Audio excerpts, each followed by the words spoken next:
ବର୍ତ୍ତମାନ ଆପଣ ଦେଖିପାରୁଥିବେ ବାତ୍ୟା ଗୁଲାବ ତାର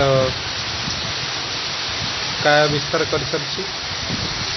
ବର୍ତ୍ତମାନ ବାତ୍ୟା ଗୁଲାବ ଭୁବନେଶ୍ୱର କଳିଙ୍ଗ ବିହାର ଅଞ୍ଚଳରେ ତାର ପ୍ରଭାବ ଆରମ୍ଭ କରିଛି। ବାତ୍ୟା ଗୁଲାବ କିପରି ଭାବରେ ଅନ୍ଧକାର ସହିତ ବର୍ଷା ଏବଂ ହାଲକା ପବନ ହେଉଛି, ଟୁଆକୁ ଟୁଆ ବର୍ଷା ବର୍ତ୍ତମାନ ପୁରା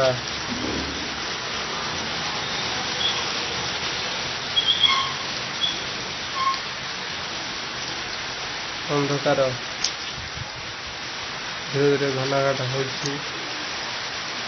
ବର୍ତ୍ତମାନ ଆକାଶ ଦୃଶ୍ୟ ଦେଖିପାରୁଛନ୍ତି, ପୁରା ଅନ୍ଧକାର ହୋଇ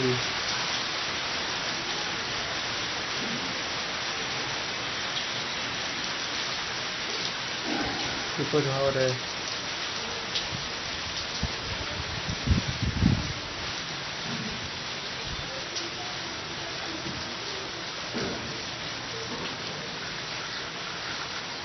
ବାତ୍ୟା ଗୁଲାବର ରୂପ ବଢ଼ି ବଢ଼ି ଯାଉଛି।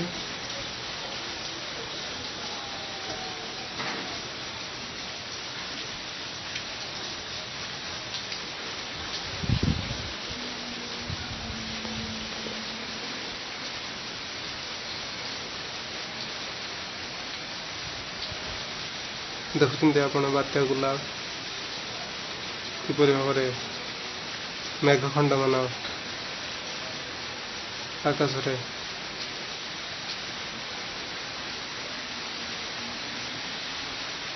ଭାସମାନ ଅବସ୍ଥାରେ ଗୁଲାବର ପ୍ରସ୍ତୁତି ଆରମ୍ଭ କରୁଛନ୍ତି।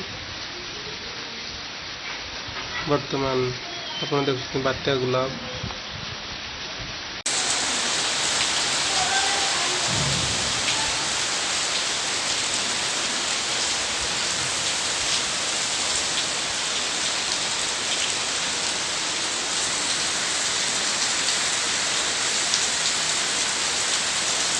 ବର୍ତ୍ତମାନ ଅନୁଭବ କରୁଥିବେ କିପରି ଭାବରେ ବାତ୍ୟା ଗୁଲାବର ପ୍ରଭାବ।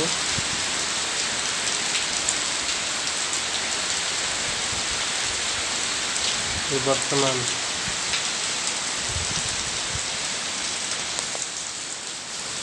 ଦେଖୁଛନ୍ତି ବାତ୍ୟା ଗୁଲାବ।